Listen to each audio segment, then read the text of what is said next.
Fíjese que otra persona que fue a apoyar o reaparece, debo de decir, a ver, déjeme plantearlo de esta manera, reaparece y sigue por el país confirmando su apoyo a la lucha contra la corrupción es el doctor Santiago Nieto, ex titular de la Unidad de Inteligencia Financiera. De hecho, apareció en Hidalgo, en un foro anticorrupción, en donde también estuvo el candidato de Morena, Julio Menchaca. Y yo le agradezco mucho al doctor Santiago Nieto, que hoy sí haya hecho circo, maroma y teatro para estar con nosotros. Esto de las conexiones técnicas y digitales a veces nos complican la vida, pero ya está conectado en el sistema de Sin Censura. Te mando un abrazo, doctor. ¿Cómo te va? Un abrazo, estimado Vicente, un saludo a ti, a tu auditorio. Y sí, bueno, tuvimos algunos problemas técnicos, pero ya estamos aquí contigo. Aunque eso de los problemas técnicos después de lo de Luis Donaldo Colosio se puede malinterpretar, vamos a hablar de retos, vamos a hablar de complicaciones. Oye, doctor, pues sigues con tu campaña contra la corrupción en diferentes estados. Ahí en Hidalgo, muchos medios de comunicación tradicionales sugerían que habías reaparecido para apoyar al candidato de Morena. Bueno, efectivamente, me hice presente a Pachuca en un evento que organizó la campaña del senador con licencia Julio Menchaca para precisamente abordar los temas de combate a la corrupción, a la impunidad y poder estar apoyando al candidato. ¿Qué creo que es importante? Primero que, como sabemos, uno de los esquemas más importantes del gobierno federal, del presidente López Obrador, ha sido el combate a la corrupción en diversas formas, a través de mecanismos de austeridad, a través de mecanismos de denuncia, a través del uso de la inteligencia financiera, entre otros aspectos, para poder, con mejoras administrativas, para poder controlar la corrupción. Y eso lleva, en segundo lugar, a que para Julio Menchaca el tema del combate a la corrupción sea una necesidad y uno de sus puntos principales de gobierno. Entonces, convocó a un grupo de especialistas, estuvo de diversos espacios ideológicos. Estaba lo mismo Eduardo Bojorquez de Transparencia Mexicana, que estaba también yo, y fue acompañado además por otros dos académicos de la UNAM, Julio César Bonilla, que también a su vez es el presidente del Instituto de Transparencia de la Ciudad de México, y Arely Feria, que estuvo conversando un poco sobre el tema de la generación de estas unidades de inteligencia locales. Entonces, yo creo que el mensaje de Julio Menchaca es muy claro.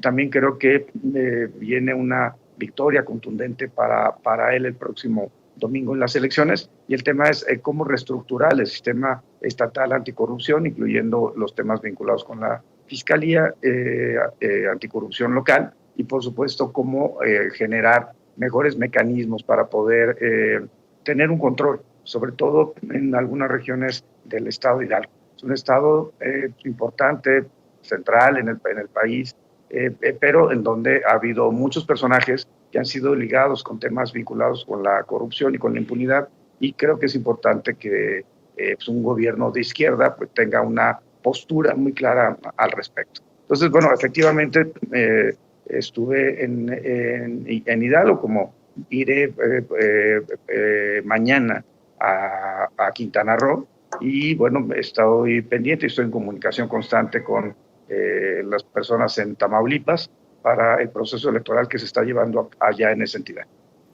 ¿Cómo ves el proceso en Tamaulipas, doctor? Porque no es secreto que tú le seguías la pista al señor, y fíjate que me estoy viendo muy elegante, al señor gobernador Cabeza de Vaca, Francisco García Cabeza de Vaca, y su red de corruptelas. Y todo parece indicar que el gobernador patalea, con patadas de ahogado, busca detener que se pierda el poder por parte de este grupo allá en Tamaulipas. Hay personajes extraños, turbios. ¿Qué entiendes de lo que está pasando en Tamaulipas? Y desde tu perspectiva y desde lo que sabes, ¿cómo ha quedado el caso de Cabeza de Vaca, que sigue siendo gobernador, desaforado y hasta con orden de aprehensión, doctor? Sí, es un tema, la verdad, muy lamentable. Creo que, primero, habría que, me gustaría hacer un paréntesis. Yo creo que Morena va a ganar la mayoría de las gubernaturas, incluso podría decir 5 de 6. Hay 4 que se perfilan de manera muy clara. Y creo que ese es un primer ejercicio que habría que hacer respecto a la valoración del presidente López Obrador y también a la valoración del gobierno federal. Pese a toda la estática que existe, frente a todos los ataques que existen y frente a este mala idea de intentar polarizar al país, creo que lo que estamos viendo es que la oposición no puede, aún unido, PRI, PAN, PRD, no pueden avanzar en un discurso que establezca algo alterno a lo que Morena está planteando, a lo que el gobierno está planteando. Creo que eso es un tema que ellos tienen que reflexionarlo, porque digamos que no hay una propuesta alternativa, solamente decir no a Morena no implica tener un programa de gobierno. 2, creo que en el caso particular de Tamaulipas, recordemos de qué personaje estamos hablando. De entrada, que al candidato a gobernador le digan el truco, pues ya es algo que nos debe, y en Tamaulipas, ya es algo que nos debe preocupar como país. Lo mismo que el personaje de Cabeza de Vaca. Todos recordamos que en 1986 fue detenido en Estados Unidos. Hay una fotografía en donde él aparece con su ficha sinaléctrica por robo de armas. A ver, no estamos hablando de que entró a robar un supermercado, estaba robando armas. Ese es el gobernador actual de Tamaulipas. Y efectivamente, a lo largo de varios meses se le siguió la pista, se presentó un par de denuncias contra él por varios casos. Podemos hablar del departamento de Santa Fe, podemos hablar de las decisiones de la Auditoría Superior de la Federación sobre el Centro de Justicia para las mujeres y la unidad académica, y podemos hablar también cómo fue él utilizando cantidades importantes de dinero que se introducían a una SOFOM y de ahí servían o a diversas empresas fachada, y de ahí servían para la adquisición, sobre todo, de bienes inmuebles. Es una familia que tiene más de 14 inmuebles en Estados Unidos, sin contar los inmuebles que tienen en México, los ranchos, y bueno, todo, por supuesto que lo que ellos están jugando contra Américo Villarreal es el todo por el todo. Creo que lo que nosotros tenemos que ver es qué hizo este personaje Cabeza de Vaca.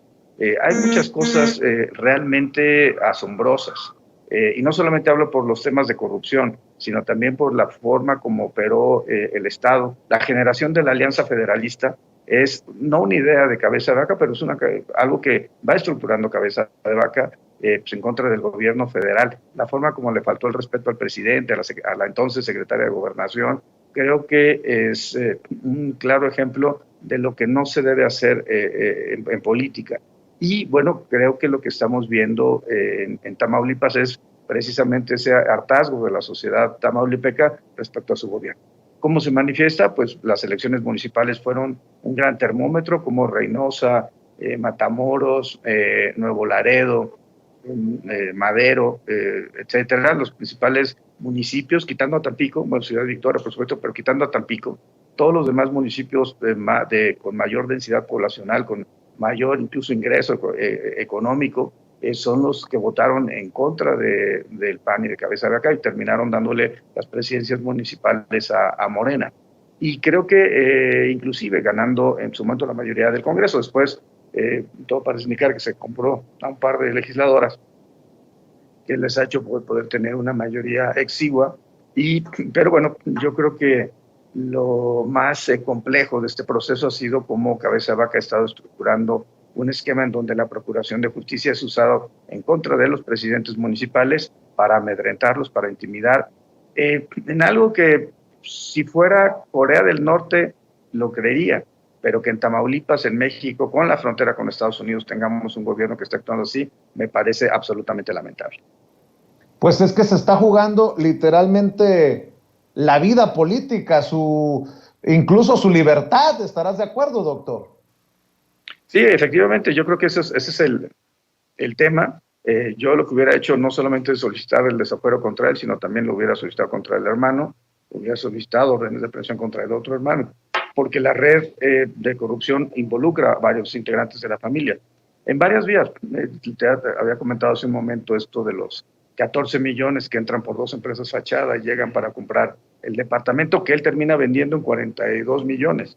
Pero también podemos analizar cómo fluyeron los recursos para 2 personajes importantes, un hombre de apellido Tamés, que es el dueño de la empresa que le termina, evidentemente un prestanombres, que le termina comprando el departamento a cabeza de vaca.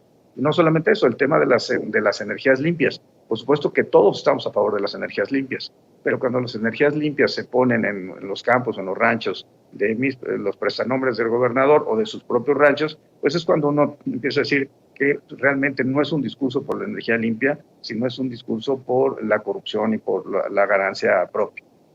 Creo que todos estos elementos habría que ponerlos en consideración.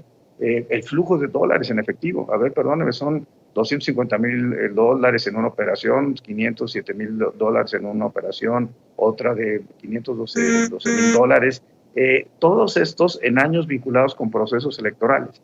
Entonces yo creo que es algo que tenemos que reflexionar a plenitud y que Tamaulipas tiene en este momento la gran oportunidad de quitarse el yugo de un gobierno que ha sido autoritario, altamente corrupto y que ha operado inclusive en contra del propio Estado mexicano. No podemos olvidar cómo hicieron investigaciones en Estados Unidos para afectar a personajes del gobierno mexicano. No podemos, o familiares de personas del gobierno mexicano, no podemos olvidar cómo inclusive pagaban a empresas norteamericanas para que se hiciera investigación contra personas en Estados Unidos, incluyéndome a mí en lo particular, pero también a familiares del más alto círculo político de este país. Y bueno, ¿en qué está la cosa? Hace un momento acaba de hacerse público por un periódico a nivel nacional que la Suprema Corte de Justicia está listando para resolver las controversias constitucionales presentadas, una por el Estado de Tamaulipas y la otra por parte de la Cámara de Diputados, en donde se resuelve la interpretación del artículo 111 constitucional. A mí me parece una mala idea que unos días de las elecciones la Corte, en el sentido que vengan los proyectos y en el sentido que quiera resolver, esté resolviendo un asunto de esta naturaleza política. Creo que valdría la pena tener prudencia y esperar a que pasara la jornada electoral. Pero bueno, mi punto más relevante aquí es, estamos hablando de procesos electorales donde Morena va caminando de forma importante, donde,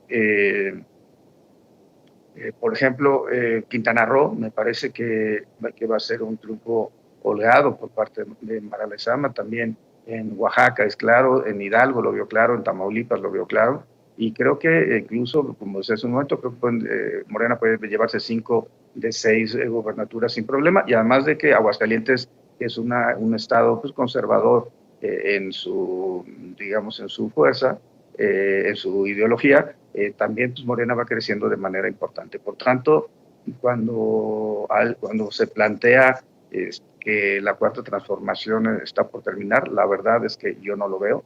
Veo exactamente el fenómeno inverso, el fenómeno de ampliación de la perspectiva y de la visión de tener un gobierno de izquierda, lo cual es absolutamente relevante para cualquier esquema. Creo que México, como sabemos, es un país con más de 60 millones de personas en pobreza y desde el general Lázaro Cárdenas no teníamos un gobierno hacia la izquierda. Entonces, creo que es importante sostener, apoyar, por supuesto, debatir para poder fortalecer al gobierno federal y con ello, fortalecer a nuestro país. Doctor, te escucho tan comprometido con la cuarta transformación como desde que nos conocimos, cuando eras titular de la Unidad de Inteligencia Financiera. Déjame preguntarte, porque estás activo en redes, estás activo en tu lucha contra la corrupción. ¿Extrañas ser el titular de la Unidad de Inteligencia Financiera? A ver, era un ciclo, como lo comentamos en alguna ocasión, yo preferí renunciar a generar algún problema al proyecto. Me parece que el proyecto es más importante y creo que cada uno de nosotros debe asumir esa postura. Cuando ya por alguna cuestión, en este caso incluso externa a mí o a mi esposa, generó el escándalo que se generó, yo creo que era importante dar un paso al lado y, bueno, pero mantener las posiciones ideológicas. Creo que eso es algo en lo que no podemos cambiar. Al final, creo que mucha estática también hubo en esos días, pero se cierran ciclos y mi ciclo en la Unidad de Inteligencia Financiera está cerrado.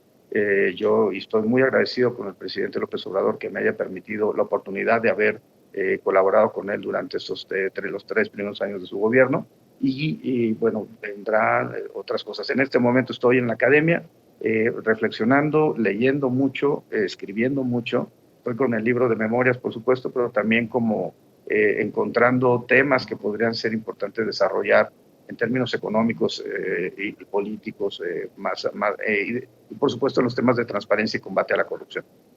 Yo he recibido ataques, sí, por supuesto. Por cierto, parte de los ataques provienen del gobierno de Tamaulipas, pero, bueno, incluso este personaje que me ha llamado sicario, pero bueno, creo que lo único que he matado en mi vida ha sido sus aspiraciones, absurdas aspiraciones presidenciales, por un lado, y por otro lado creo que es importante pues, mantenernos en nuestra posición. Los ataques que yo he recibido es precisamente por transparente, por el conocimiento que hay sobre mis declaraciones patrimoniales y fiscales, y creo que hay que seguir con eso. Creo que nosotros, en general, el movimiento ha enseñado, es donde se encuentra de alguna forma la reserva moral del país. Y creo que está no solamente el presidente López Obrador, sino en muchos de sus colaboradores cercanos, pues el deseo de que las cosas efectivamente cambien para bien y que no tengamos gobiernos que se convierten en autocráticos como el gobierno de Tamaulipas, que que recibe el apoyo de muchas personas del sector conservador o de la oposición, pero que lo hacen más en un afán de oponerse al gobierno que de estar de acuerdo con un gobierno en el que realmente no hay forma de poderlo apoyar o soportar, ¿no? Como es el caso del gobierno de Tamaulipas. Doctor, nunca un tuit tuyo me había hecho tanto ruido. Y déjame hacer referencia a este. Lo publicaste ayer. Tú sabes que te respeto, que te admiro. Ayer escribiste sin palabras, retuiteando la nota de que Enrique Peña Nieto se mudó a España con visa dorada y que vive en un chalet de lujo. Sin palabras. Yo te conozco y sé que ese sin palabras es más que 2 palabras que escribes en Twitter. ¿Qué te parece este empresario, expresidente, que vive junto a Penélope Cruz y a Javier Bardem, que invierte millonadas? Yo te pregunto porque también fuiste perseguido por ese gobierno priista de Peña Nieto. No nos quedemos callados, doctor. Sí, a ver, es que también hay que ponerlo en el contexto. Estamos hablando de que para conseguir una visa dorada, las personas, empresarios, pues básicamente eso se trata, que inviertan en España, pues tienen que invertir por lo menos $500,000 de euros. Y bueno, inclusive pues, se habla de que $1,000,000 puede permitir tener como un estatus especial. Pero bueno, siendo $500,000 de euros en ese inmueble, perdónenme, más eso hay que irlo, digamos, focalizando con el resto de los inmuebles, el lugar donde vive, el chalet, ¿no? de lujo que tiene, todos los espacios donde se ha estado moviendo en los últimos meses. Creo que nos lleva a una reflexión que hay una enorme cantidad de recursos invertidos en España, lo cual les permitió darle ese espacio, ¿no? Estamos hablando de, digamos, un local comercial, porque es un local comercial, que pues, vendría costando pues, más de 10 millones de pesos, más lo que se ha invertido, más todo el resto de cuentas, el resto del chalet, el resto del pago y del consumo que está realizando de manera cotidiana en España. De hecho, hay un tema central, más allá del caso de Peña Nieto y más allá del chalet y del centro convertido en habitación, digo, el centro comercial convertido en casa habitación de lujo, es que durante los últimos años hay un boom inmobiliario en Europa, en España particularmente en Madrid, Barcelona, de adquisiciones por parte de personas de la clase política mexicana, de la clase política venezolana. Entonces, yo creo que eso es algo en lo que hay que estar reflexionando. El que esta persona tenga esa capacidad, y también para ponerlo a su nombre, porque además no estamos hablando de un crédito hipotecario, no estamos hablando de un pago al contado, y que tenga esta capacidad de revisión. Yo había dejado una investigación armada respecto a flujos financieros importantes vinculados con este personaje.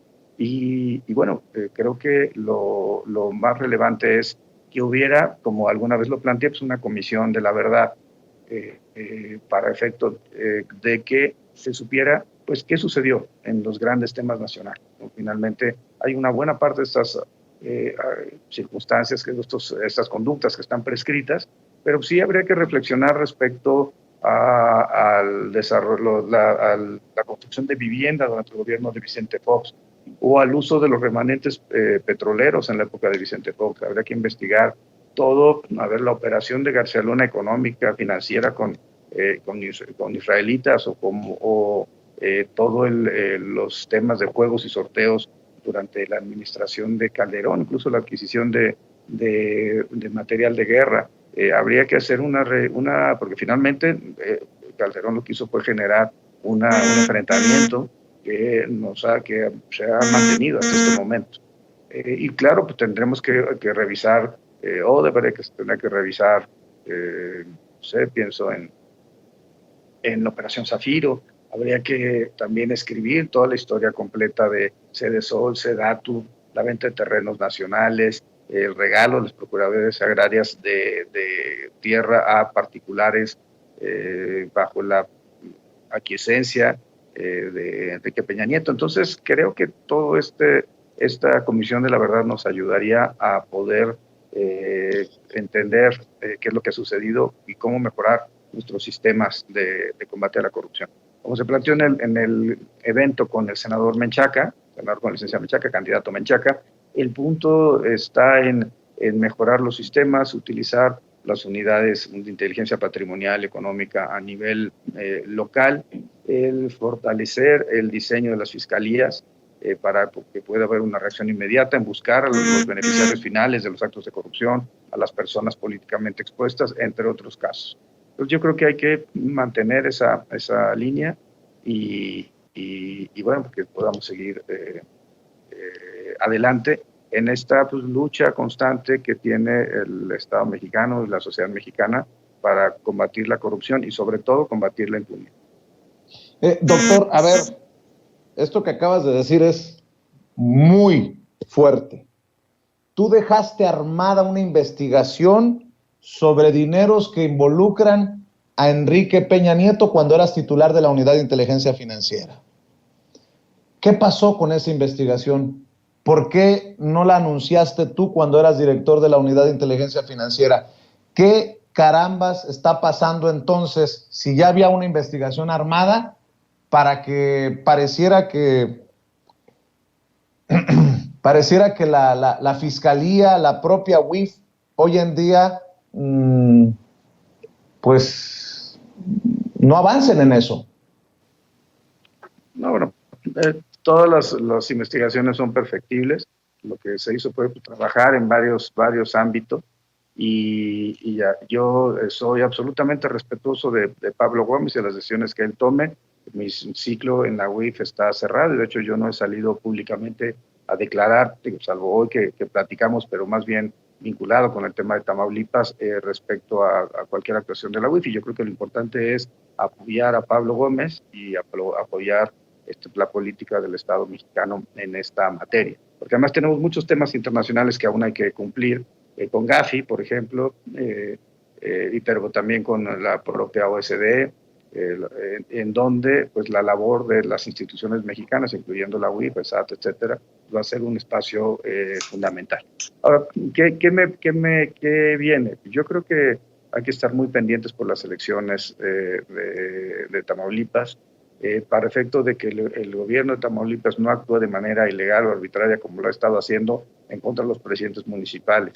Es importante que las fiscalías estén atentas a que no se cometan delitos en estos días, porque ya cuando estamos en esta etapa del proceso electoral, lo que más se acredita es, por supuesto, presión a los electores, compra de votos, condicionamiento de programas sociales, y ya acercándonos unos días antes de las elecciones, en muchas ocasiones lo que hacen los gobiernos, y creo que esto es lo que puede estar sucediendo y hay que avisarle a la ciudadanía que esté atenta de ello, es que no les permitan que se les recojan sus credenciales de elector. Generalmente, y seguramente el gobierno de Tamaulipas estará en un proceso así, buscando recoger credenciales de elector para efecto que las personas no participen en el proceso electoral y no le den su voto a Américo Villarreal y los candidatos de Morena. Pero bueno, creo que ese es el gran tema para esta semana y bueno, creo que lo que compete a quienes estamos convencidos en que la democracia debe ser el ejercicio del poder público y que estamos convencidos de que no puede haber impunidad aunque las personas se protejan por un fuero. Debemos de seguir poniendo nuestro granito de arena para que las cosas mejoren en nuestro país. En mi caso particular, pues desde la academia, desde la reflexión teórica y bueno, pues escribiendo sobre todo lo que yo pienso que es el camino para que podamos mejorar las cosas institucionales. Espero verte pronto, doctor. Estoy de acuerdo contigo, hay que estar al pendiente y cuidar lo que ocurre en estados como Tamaulipas, pero así como tú eres muy respetuoso, yo también soy muy respetuoso y te voy a insistir con algo, porque esto sería muy relevante para nosotros y para la audiencia, las miles de personas que están en el chat. Esa investigación en torno a Peña Nieto y los dineros que llevaban a Peña Nieto. ¿Qué pasó con esa investigación, doctor? Déjame insistirte respetuosamente en este tema. ¿Qué pasó con la investigación que tú dejaste armada en la Unidad de Inteligencia Financiera, que se armó cuando tú eras titular de la Unidad de Inteligencia Financiera? ¿Hacia dónde apuntaba esa investigación sobre los dineros que llevaban a Peña Nieto? Bueno, era un tema vinculado más bien con empresas, pero por ejemplo, y por eso decía que las investigaciones siempre hay que perfeccionarse, pues no tenía yo conocimiento hasta que el país lo hizo público de pues, esta adquisición en España, o esta serie de adquisiciones en España, por ejemplo, eso no estaba contemplado. Entonces yo creo que hay muchas cosas que hay que perfeccionar. Ahora, pero insisto en lo mismo, yo creo que los procesos de investigación no terminan nunca, siempre hay que estar actualizándolos, y sobre todo en los ámbitos de la inteligencia financiera, porque el flujo de capitales sigue funcionando, se mantiene. Entonces yo creo que lo que hay que revisar es eso, ir pensando en como país cómo podemos integrar la parte de seguridad, la parte de prevención del delito, la parte de procuración de justicia, de impartición de justicia, inteligencia financiera, naval, civil, por supuesto ejecución de penas para poder tener una política criminal de Estado. Creo que ese es el gran objetivo, siempre es perfectible y creo que tenemos que irnos encaminando hacia ahí. Por mi parte, yo insisto, mis temas ya están en el ámbito académico, estoy contento de haber podido no volver a clases porque en realidad nunca las dejé, pero poder tener pues, más tiempo para preparar, para leer, para escribir y bueno, yo espero pronto poderte dar ya la noticia de que el libro se va a imprenta. Todavía no sé cómo lo voy a poner, pero tendría que ser, no sé, Sin filias ni fobias 2 o no sé, algo que tuviera que ver con inteligencia y por supuesto Cuarta Transformación. Pues estaremos al pendiente y espero verte pronto, más allá el momento, espero que no sea en un restaurante en el que me vayan a romper los lentes, ya después, ya me imagino que te enteraste en dónde me rompieron los lentes, pero te mando un abrazo, doctor, y quiero agradecer siempre tu generosidad, tu paciencia y estos detalles que tienes con la audiencia de Sin Censura. Un abrazo, Vicente, un abrazo a tu audiencia. Y sí, me pareció muy lamentable los hechos que sucedieron al sur de la Ciudad de México. Me parece que es como un reflejo de la intolerancia y es algo hacia donde no debemos caminar. Te mando un abrazo, saludos a la familia. Un abrazo, claro que sí. Gracias. El doctor Santiago Nieto, hablando con nosotros sin censura.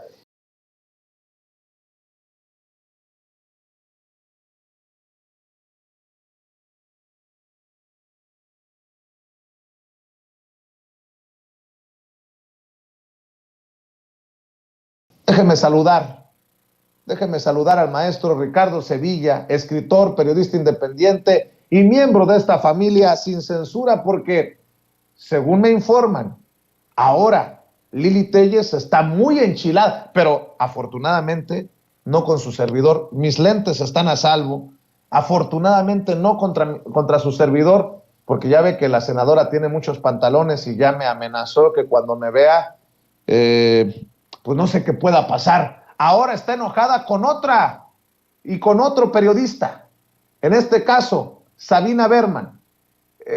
Con los detalles, ya llegó el maestro Ricardo Sevilla. Querido Ricardo, te abrazo a la distancia, ¿cómo estás?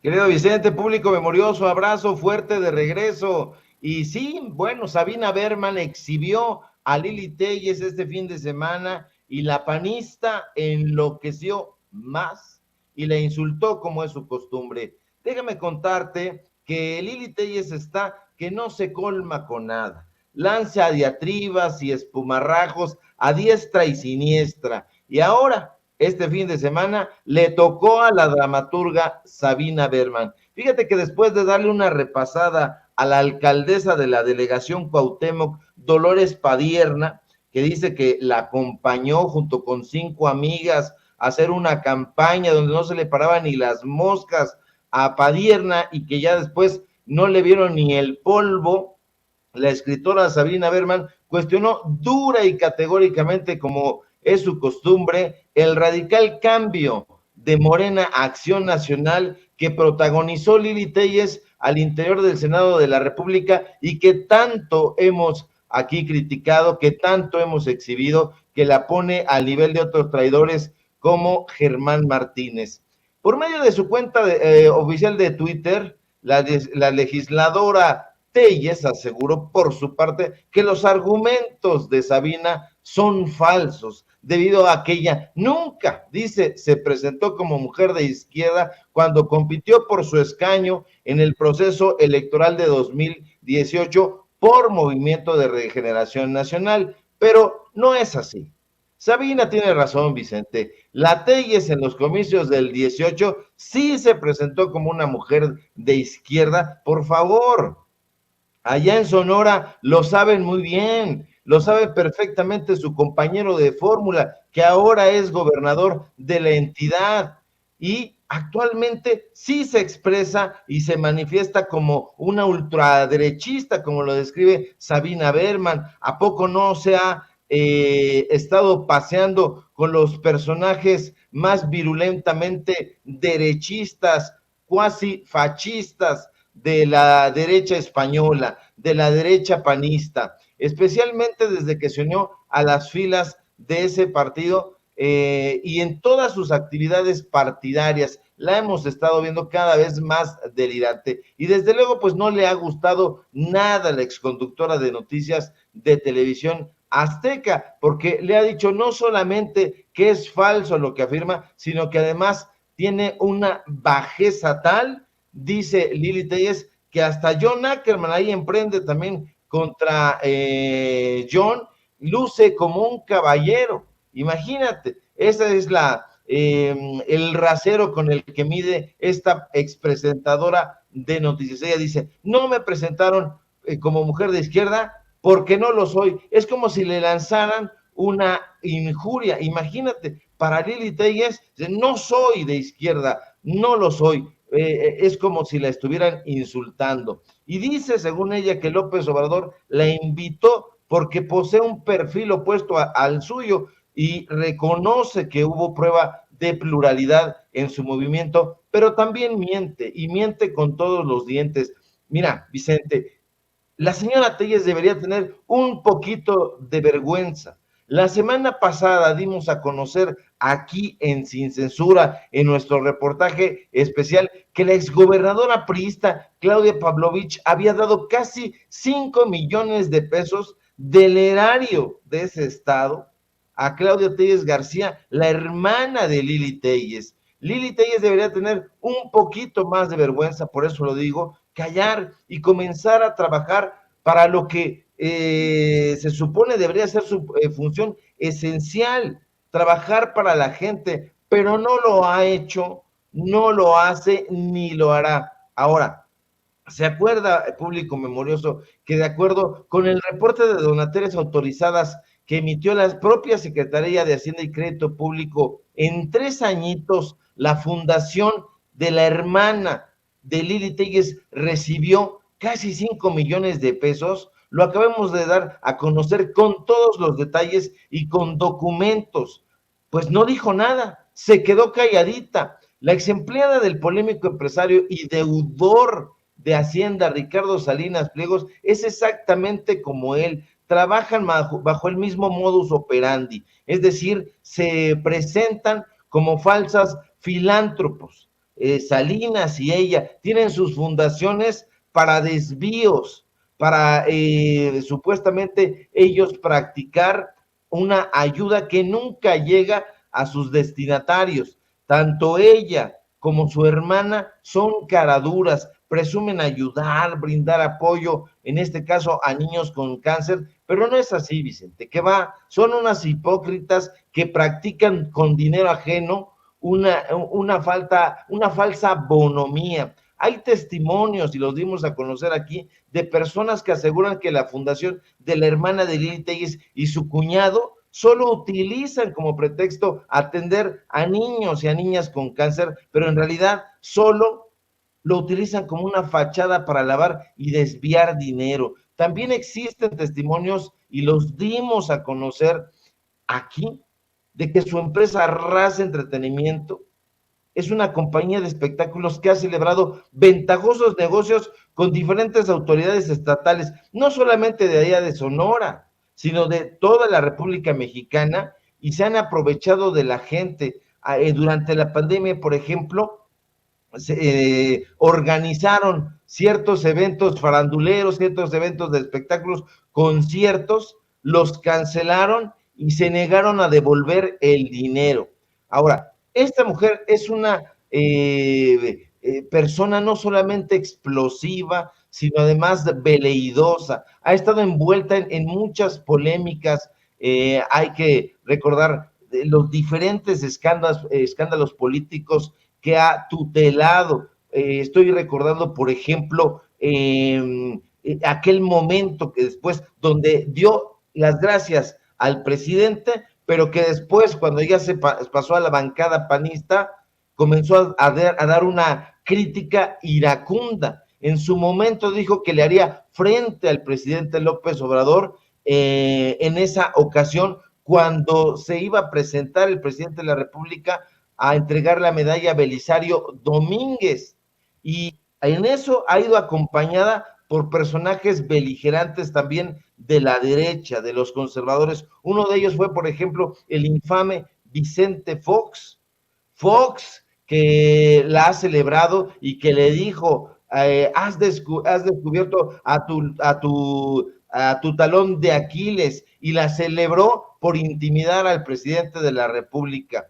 Entonces es una serie de cosas que Lili Telles tiene que la hacen ser particularmente un personaje odioso. No solamente son las amenazas en contra de la crítica, las amenazas que te ha hecho, Vicente, las amenazas que le ha hecho al presidente de la República, es la poca disposición al diálogo que se supondría que debería tener un legislador. No lo tiene en absoluto. Al contrario, se ha ido radicalizando, se fue de la bancada morenista, supuestamente por diferencias de criterio, pero no fue así. Le agradeció a Ricardo Monreal, parece que tiene una buena relación todavía con este personaje también polémico, y bueno, pues Lili Téllez no tiene en ningún momento la intención de trabajar ni contra la corrupción, ni contra la desigualdad, y mucho menos contra la injusticia. Es más, no tiene ningún deseo de trabajar para la población.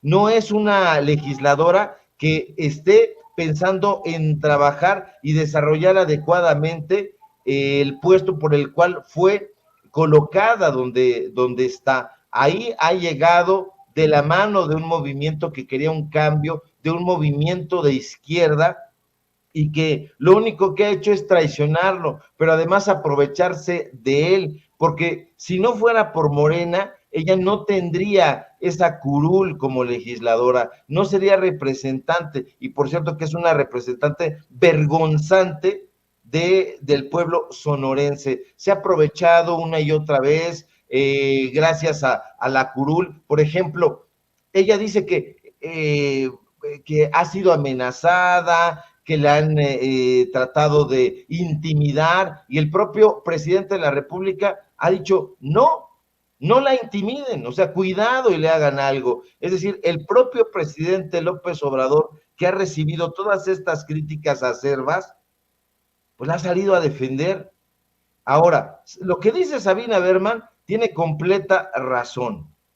Esta mujer no está trabajando porque no tiene tiempo, está en otro lado.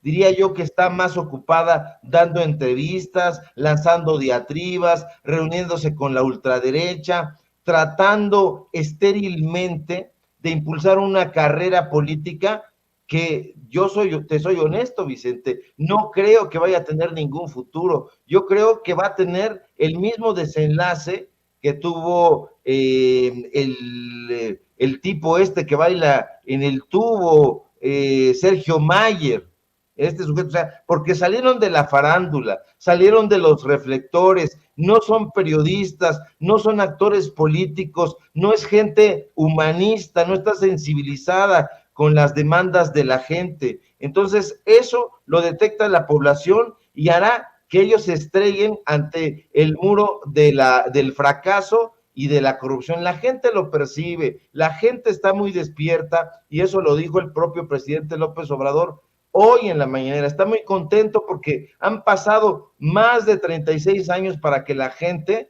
haya despertado, pero estos personajes ya están completamente de lado. ¿Te das cuenta que están caminando desnudos ante un pueblo que los está señalando de corruptos y de traidores a la patria? Y eso, aunque le duela a Lili Téllez, aunque intente acallar las críticas, es lo que es: una traidora a la patria. No es periodista, no es política y no es humanista. Entonces, nada tiene que hacer en la política, más allá de que no represente el quehacer político de ese partido, no representa a los sonorenses. Y yo diría que estamos viendo, pues, estamos con una clepsidra, con un reloj de agua, contando el tiempo que le falta, que es poco, a Lili Téllez para que se vaya. Y te digo una cosa, yo no creo que vuelva a ser elegida por nadie. ¿Acaso a lo mejor los propios panistas le den pues algún huesito ahí? Pero la verdad es que no representa nada y la gente lo sabe. Así es. Oye, mi querido Ricardo, nada más para cerrar, pues yo creo que la senadora Lili Téllez sí merecería recibir por parte de Sandra Cuevas, por ejemplo, la alcaldesa de Cuauhtémoc, la recomendación a quien le va a dar la terapia. Bueno, que se supone debe de recibir Sandra Cuevas, porque andan muy, muy alebrestadas. En este caso, Lili Téllez anda en el desquicio total. Esa es mi opinión y con mucho respeto la digo, Ricardo. Sí, están desquiciados, Vicente, porque te digo, han sido descubiertos en sus triquiñuelas, y en especial estas dos personas. Yo agregaría ahí a Kenia López Rabadán, a Lía Limón, en fin, a todo este cuarteto de legisladoras de la oposición que no tienen argumentos y lo único que han atinado a responder ha sido con insultos, con diatribas, con agresiones y en contra de personajes que tienen una función social muy determinada, como son los periodistas. Los periodistas tienen una función social bien clara, que es dar a conocer información, aunque esa información pues no quiera ser difundida por los medios de comunicación corporativos que siempre están tratando de lavarle la cara a las empresas de comunicación que ellas pues han representado en su momento y para las cuales han trabajado. Entonces es algo natural hasta en cierto sentido que estas mujeres estén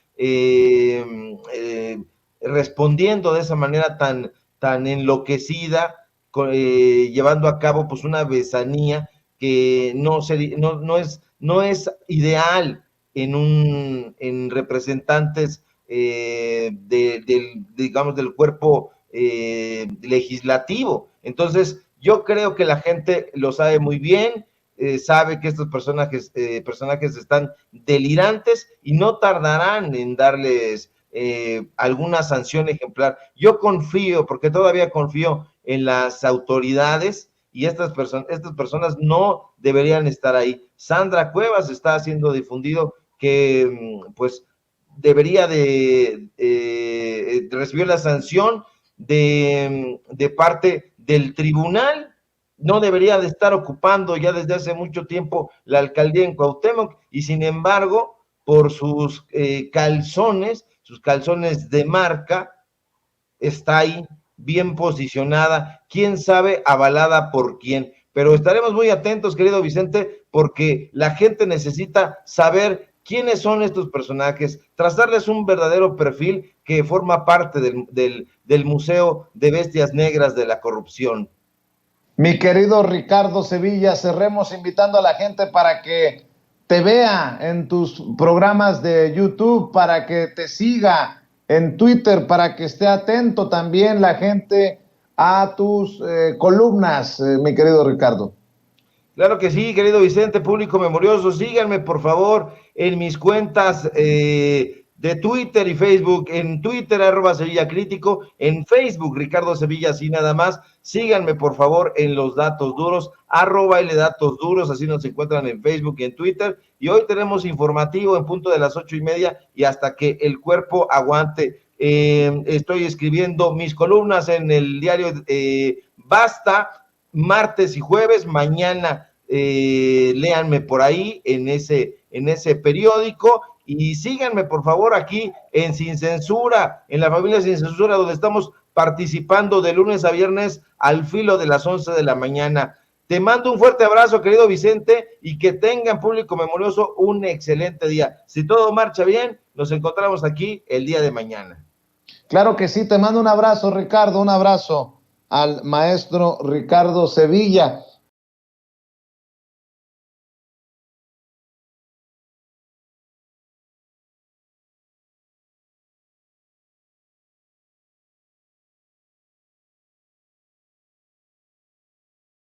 Déjeme saludar al querido Julián Atilano, sociólogo, analista político y miembro de esta familia Sin Censura, para hablar de temas importantes. Mi querido Julián, ¿cómo estás? Te saludo con mucho gusto. Buenos días. Buenos días, queridísimo Vicente. También te mando un gran saludo, un abrazo a ti, por supuesto, a esta gran familia de Sin Censura, pues que está sintonizando como siempre, platicando como siempre este principio de semana. Oye, mi querido Julián, pues creo que esta imagen de Felipe Calderón tirándose a la piscina con Checo Pérez, a muchas personas se enojó. Y no por otra cosa, creo que más allá de que el Checo Pérez celebre con quien quiera, fue por el hecho de que Felipe Calderón, sin pensión, se da esa vida de andar en Mónaco, imagínate tú. Y sumado a lo que se publicó por medios como Sin embargo MX, de que España habría otorgado a Peña Nieto una visa dorada ofrecida solo a multimillonarios, de acuerdo al periódico El País. Dice que Peña Nieto no vive en la capital de España, vive en un barrio tan exclusivo que sus vecinos son Penélope Cruz y Javier Bardem y algunas estrellas de la prensa del corazón, dice el Diario Español. Vive, según han confirmado 2 vecinos y una tercera fuente, en la exclusiva urbanización Valdelagua, en el municipio madrileño de San Agustín de Guadalix, a 40 kilómetros al norte de la Puerta del Sol. Habría recibido Peña Nieto la visa dorada, pues, un trámite que permite regularizar a los grandes inversores que destinan al menos 1 millón de euros a la adquisición de activos españoles que tienen un proyecto empresarial o que compran inmuebles por al menos 500,000 euros, algo así como 10,5 millones de pesos mexicanos, dice el periódico El País. ¿Y con qué ojos? Preguntaríamos muchos, como le preguntamos a Felipe Calderón. ¿Quién pompó el viajecito a Mónaco? ¿En dónde se hospedó Felipe Calderón? Porque me imagino que allá en Mónaco no hay nada medianamente económico. Los lujos, pues, están a la orden del día. Pero Peña Nieto, recibiendo la visa dorada, de acuerdo al periódico El País, nos habla de 2 expresidentes, de los más odiados por los mexicanos, que podrían andarse dando la vida de reyes, mi querido Julián Atilano. Así es, mira, pues sabemos que el patrocinador oficial de la familia Calderón Zavala, pues es Iberdrola, ¿no? Porque evidentemente no llegaron a un hostal, no llegaron ahí a un hotel barato.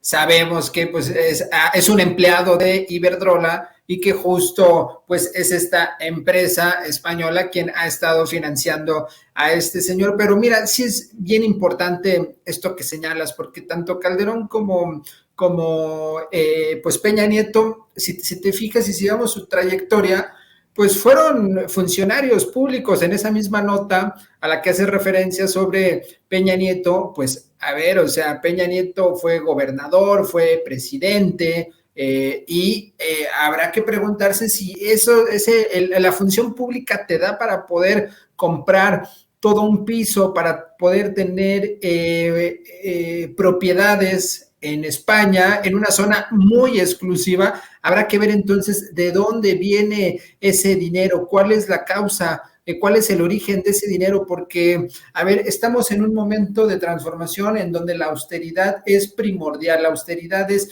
parte de esta nueva forma de entender la vida pública. Y si estamos viendo expresidentes que están viviendo fuera de lo que sus anteriores empleos, ingresos le permitirían, entonces habrá que ver qué es lo que hay de fondo. Mira, a mí me sigue pareciendo, y esto es una crítica constructiva al actual gobierno de la 4T, que muchos salimos a votar el año pasado para que pues se abrieran carpetas de investigación en contra de estos presidentes, y los vemos muy campantes, y eso lo que hace es que la gente se moleste respecto a esa falta de eficacia de la fiscalía, principalmente en contra de estos tipos que se ven muy cómodos, están paseando. Peña Nieto vimos hace algunos ya años, hasta disfrazado en un restaurante. Este tipo de mensajes, Vicente, son mensajes que la mayoría vemos muy mal, que los vemos incluso como un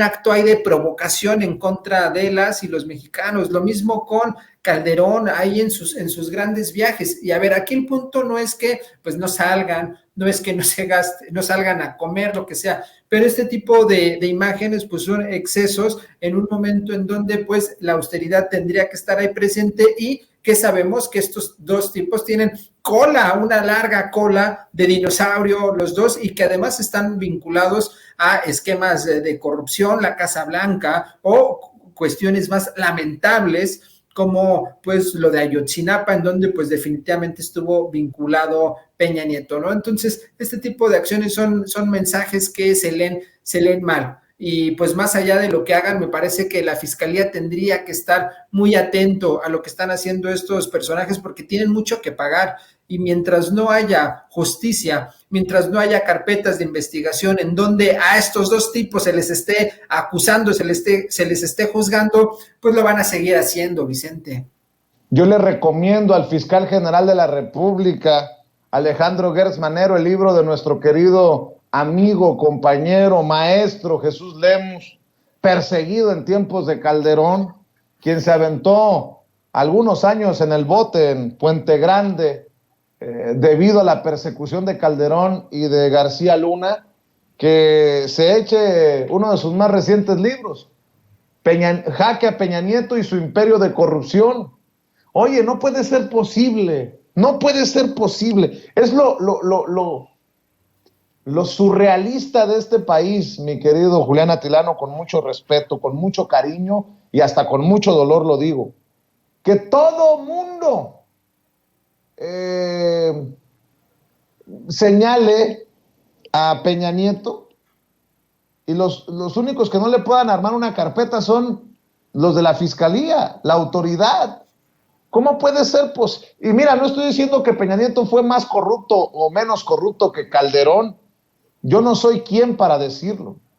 Pero hay investigaciones periodísticas y el simple hecho de que si se confirmara lo que dice el periódico El País, de que Peña Nieto tenga tanto dinero, es irregular. Peña Nieto, que ha sido toda su vida, media vida por lo menos, político, con esa cantidad de dinero, algo me huele mal. Por lo menos investiguen desde la unidad de inteligencia financiera o algo tenemos que tener de carnita en la mano los mexicanos. Ya quedó claro que la mayoría de los mexicanos queremos juicio a los expresidentes. No se logró la participación por el INE y por tantas cosas que usted quiera poner sobre la mesa. No se logró la participación para que fuera vinculante la consulta popular, pero no me queda la mínima duda, mi querido Julián, de que la gente, de que el mexicano quiere que se le investigue por lo menos a esta gentuza. Y no es que sea una sed de venganza, Vicente, no es que queramos que esté ahí Peña Nieto en un estadio peleándose con unos leones mientras que está amarrado, no, a ver, justo lo que está pasando es que sabemos que la forma en la que viven estos personajes pues es totalmente irreal al ingreso que tuvieron, al ingreso que tiene un funcionario. Por más presidente que seas, por más gobernador, tienes un salario que no te da para este tipo de gastos. Y además de la forma en la que vive, vimos, por ejemplo, que en la reforma eléctrica, ahí en 2013, donde se hizo el reparto del billete, Vicente, pero a manos llenas, a todo el mundo, hay videos donde se ve gente en el Senado de la República con bolsas y bolsas de dinero que venían de la corrupción y que salpicaron a todo mundo. Peña Nieto estaba inmiscuido en esta situación, ya ni hablar de sus otros negocios con ciertos empresarios de la construcción. Y pues la gente lo sabe, y si ve que no están persiguiéndolos, pues lo que van a pensar no solo es que pues estos personajes tienen cierta impunidad, sino incluso hasta que hay un acuerdo. Cuando fue la campaña de 2018, Vicente, seguramente te acordarás, el PAN comenzó a decir que ya había pactado López Obrador con Peña Nieto. Sabemos que no es así, sabemos que no hay un pacto. Sin embargo, si no se le persigue a estos personajes, pues este relato que se construyó desde el PAN, pues no se cae, sigue Vicente, o al menos habrá ciertas personas que han de decir, pues es que lo está cuidando, no sé, el fiscal, el presidente, quien sea. Entonces se debe actuar de forma, pues vía jurídica, en el marco de la ley, y que se persiga a estos personajes, porque si no, siempre va a ser el mismo cuento. Tiene que haber un momento de cambio, en este momento de transformación, en donde por primera vez se le juzgue a un expresidente. Estos señores son unos ratas, Vicente. El robo que hizo Peña Nieto fue escandaloso. Entonces tenemos dos presidentes, sí, tranzas, Uno que básicamente convirtió en un gran lago de sangre al país y el otro que lo terminó de saquear, ¿no? Fue un régimen neoliberal desde la época de Ernesto Zedillo, Carlos Salinas, hasta Enrique Peña Nieto, en donde saquearon, y ahí están muy campantes, y no podemos permitir que sigan riéndose de la sociedad mexicana. Definitivamente, mi querido Julián Atilano, no podemos permitirlo. Como, si me permites, no podemos permitir tampoco un fraude electoral en estas elecciones que se definen el próximo domingo 5 de junio. Hay mucho en juego y creo que antes de hablar de Zedillo, quiero preguntarte tu opinión, porque yo sé que las encuestas no pueden darnos una claridad, pero ojo que ya veo a Massive Caller, ojo, estoy haciendo referencia a estas encuestadoras, muchas de ellas cuestionables, pero Massive Caller le está dando una gran ventaja en Aguascalientes a Tere Jiménez, la candidata del PRIAN-RD, sobre Nora Rubalcaba, la candidata de Morena. Otra cosa que, por ejemplo, en Aguascalientes, ¿cómo carajos el PT y el Verde están viendo la tempestad y no se hincan? ¿Por qué no declinan a favor de Nora Rubalcaba? Si es que hay coalición, Juntos Hacemos Historia con el PT y el Verde en Aguascalientes, ¿por qué no declina Marta Márquez a favor de Nora Rubalcaba? ¡Qué necesidad! ¡Qué necesidad! Pero bueno, esa es mi opinión. Ojo que Massive Caller es la encuestadora de cabecera del PAN y de Felipe Calderón, me dice Mario Toledo. Por eso he dicho que con todas las reservas, esta encuestadora le da una ventaja amplia al PRIAN-RD sobre Morena en Aguascalientes. Luego, en el caso de Durango, también le da una ventaja amplia a Esteban Villegas Villarreal del PRIAN-RD sobre Marina Vitela de la Alianza Morena, PT y Verde allá en Durango. A Julio Menchaca, el candidato de Morena y PT en Hidalgo, le da una gran ventaja sobre Carolina Villano, la candidata del PRIAN-RD. Ahí sí. Salomón Jara, el candidato de la coalición Juntos Hacemos Historia, Morena, PT, Verde, amplia ventaja sobre Alejandro Avilés del PRI en Oaxaca.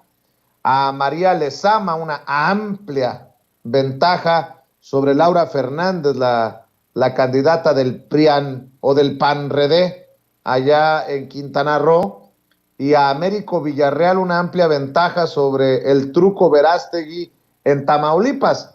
Por eso digo, hay que tener cuidado, porque el Universal, si recuerdo bien, vi por ahí algo, el Universal le daba solamente 2 victorias a Morena en este próximo proceso electoral, y creo que lo peor que nos puede pasar es que nos confundan, que nos jueguen el dedo en la boca, porque eso abre la puerta, la posibilidad a que se hagan trácalas, cochinero en los diferentes estados en los que se define gobernador o gobernadora este 5 de junio, querido Julián.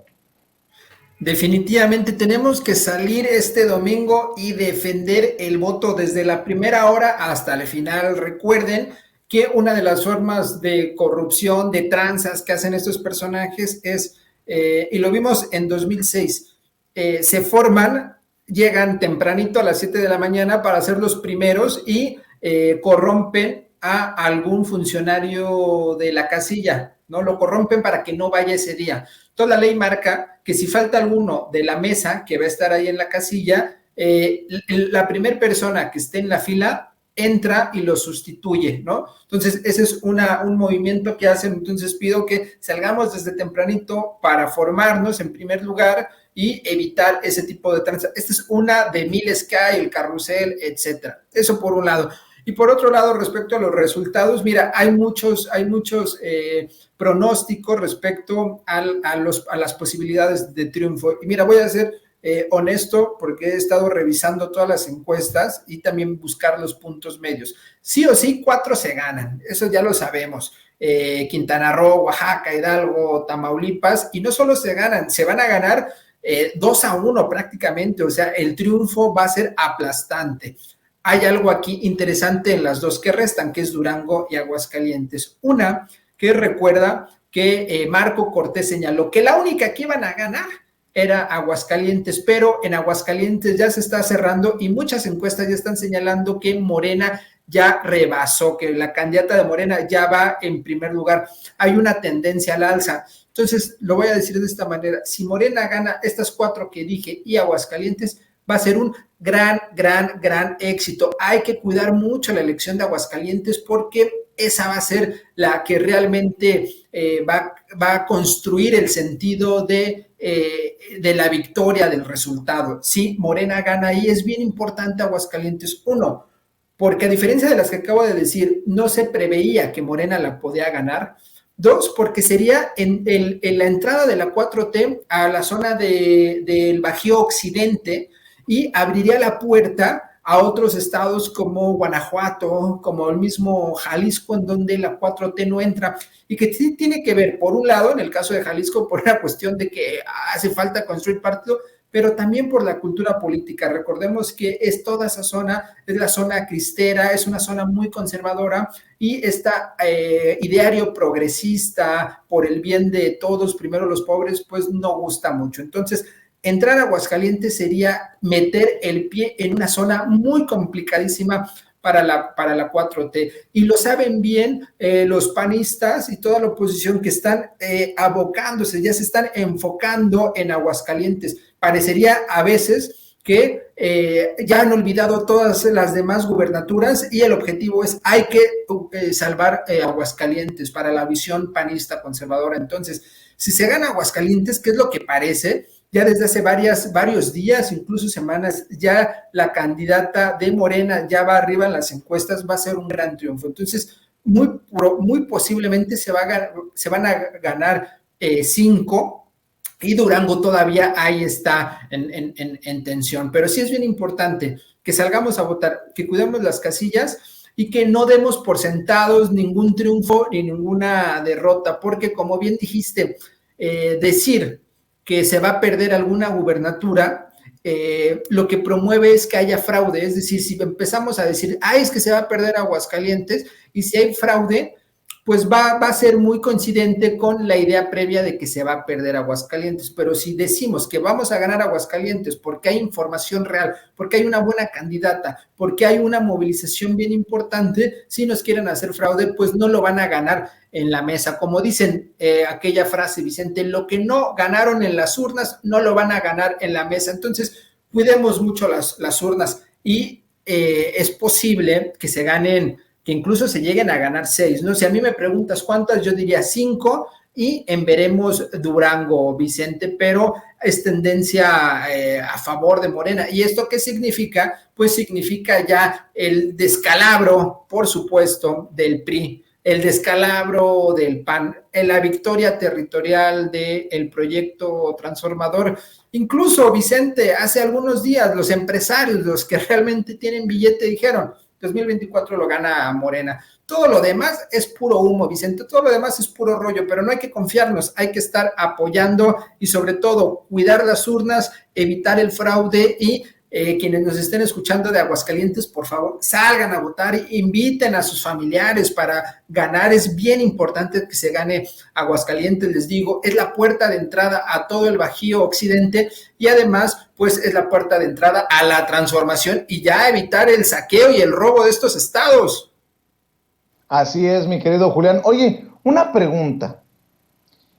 ¿Es tan difícil lo que propone el presidente, cristalizar uno de los sueños del presidente, o de plano imposible? Porque fue el presidente el que dijo que estaba procurando restablecer alrededor de 2.700 kilómetros del sistema de trenes para pasajeros en el sureste, centro y norte de México, esta red que surgió en el siglo XIX y el siglo XX, pero aseguró fue acabado o acabada por la corrupción de los tecnócratas en los 90, por lo que propuso llegar a acuerdos con las empresas concesionadas, particularmente las dominantes en ferrocarriles de carga, Grupo México y Kansas City Southern. Te pregunto, ¿cómo ves tú esta situación? ¿Se puede o no se puede? Entendiendo que desde Zedillo se cedieron las vías férreas y ojalá, yo nada más me imagino la posibilidad de viajar en tren a lo largo y ancho del país. ¿Cómo ves tú esta situación, mi querido Julián? En primer lugar, Vicente, sería maravilloso. Imagínate viajar tenemos grandes paisajes en México, imagínate hacerlo en tren. Y en segundo lugar, por supuesto que es posible. Es posible en primer lugar porque existe ya las rutas, Vicente, no es que van a empezar a abrir brecha y meter, o sea, es muy, muy, muy, muy posible. El único impedimento que hay en la actualidad es el tema de las concesiones. Había antes trenes para pasajeros, trenes turísticos.